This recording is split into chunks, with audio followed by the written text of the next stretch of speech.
champagne. Yeah, let's after all try that this champagne. running through that, you've been working so hard. I mean, the first time I try some champagne from the... I'm very excited about this sparkling champagne made, rather sparkling wine made in the champagne method.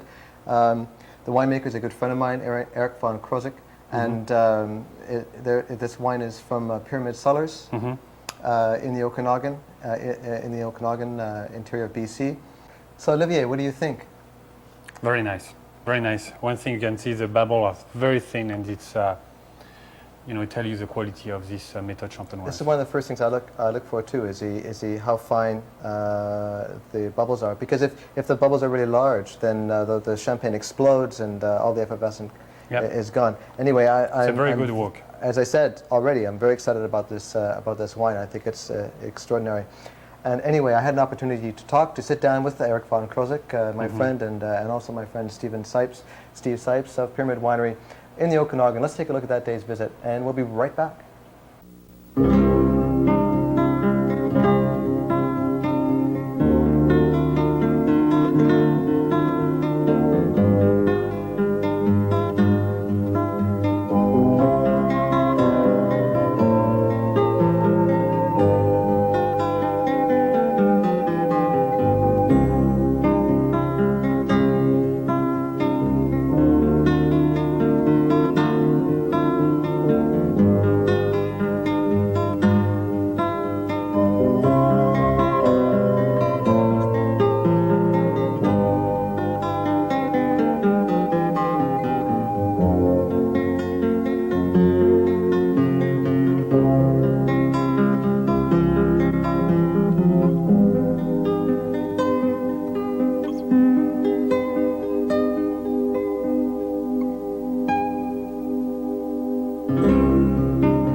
Stephen, Eric, it's great to be here.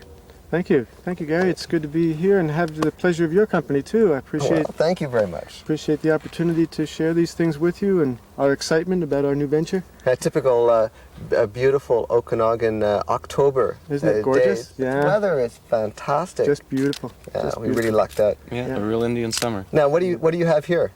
Here we have a bottle of our Riesling champagne. It's a prototype. This is what we're going to be putting on the market next year, and it's a very, very nice dry Riesling.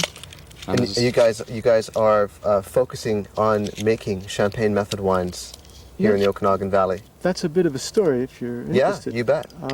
We both share the idea that the Okanagan Valley is extremely well suited for sparkling wines in general because of the lack of a lot of rain, and the fact that we can put the water on when we want to, and, and the fact that we're on a high 49th parallel, and it gives us a nice long growing season, just the right conditions for the flavors that we can bring out in sparkling wine. Because the land here, the climate is very arid, it's desert-like. Yes. The grapes retain a high level of acidity, which is great for. Yeah. Oh, thank you! Look at that! It's wonderful to be able to hold the flavor after the second fermentation. That's what really is exciting about the area. BC is now making very good wines in general, and but I still feel that the sparkling wines are going to really put us on the map. This effervescence is gorgeous. You don't want the bubbles too big because then the wine explodes and it goes flat soon. Well, actually, Gary, usually that's a sign of tank fermentation when the bubbles are that big. Oh, And right. you So only get maybe you want to explain that. So what this is fermented in the bottle. Yeah, this is fermented in the bottle. It spent 9 months on the lees in the bottle, so re-fermented in the bottle, and which is what we mean by champagne method wines. Yeah, and hand disgorged, which means it wasn't transferred with a machine, but I actually. Oh, you guys are waiting for me now. Yeah. You sure make me look like the slowpoke. Jeez.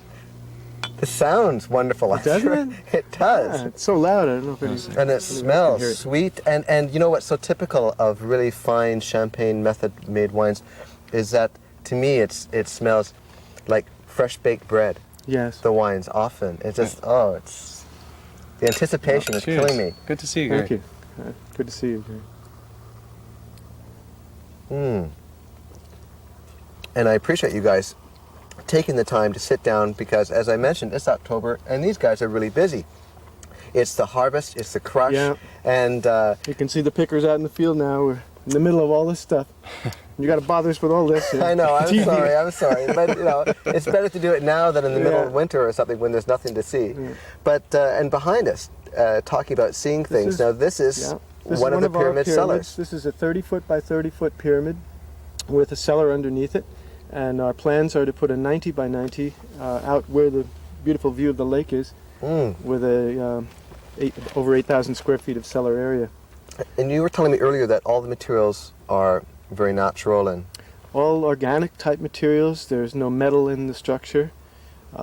We've oriented it to true north, and we're very pleased with the results of the feeling, if you will, in the cellar. yes. It has the same sensation or feeling as you get when you walk through some of the cellars in Champagne and on the Rhine and in the Mosel, those wonderful hundreds-of-year-old cellars with the true Roman arches, you know. Mm-hmm. And The vaults. The Yeah. vaults. The vaults. Yeah, that type of energy, if you will, is in the pyramid cellar. And this is why you've built these Yes. cellars in Yeah. these pyramids, because you really believe that there is some very beneficial, Well, positive. a wonderful positive energy that exudes from the structure. It's also quite a beautiful structure. It's simple and easy to remember. It'll make we're calling ourselves Pyramid Cellars.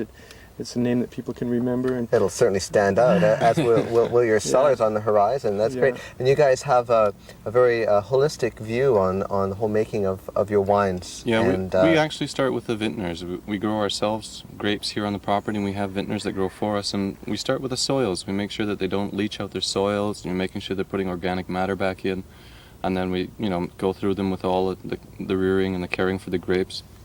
See, we make sure our grapes are herbicide and pesticide free. That's important. Yeah, It is. we don't It want is. any of that in the wine. No. And I try to make the wines with as little sulfur and anything like that as possible, and I can't have that if there's pesticides and herbicides killing Well, my yeast. it really shows in the wine. The wines Au taste naturel. fantastic. Now, you guys have a small amount of this yes, we'll be available releasing only this about year? 3,000 to 4,000 bottles for this Christmas '91. This Christmas '91, and then And then interesting story, we just jumped from 10,000 to 20,000 Wow. gallons for the following 1992. Christmas because everyone that tasted the prototype got so excited. They said, hey guys, make it. we got to go back to the studio in Vancouver, and I'll be tasting this back in Vancouver as Oh, well. thank you, So Gary. thanks again for having us here. It's a real pleasure. Okay. Thank you. Okay.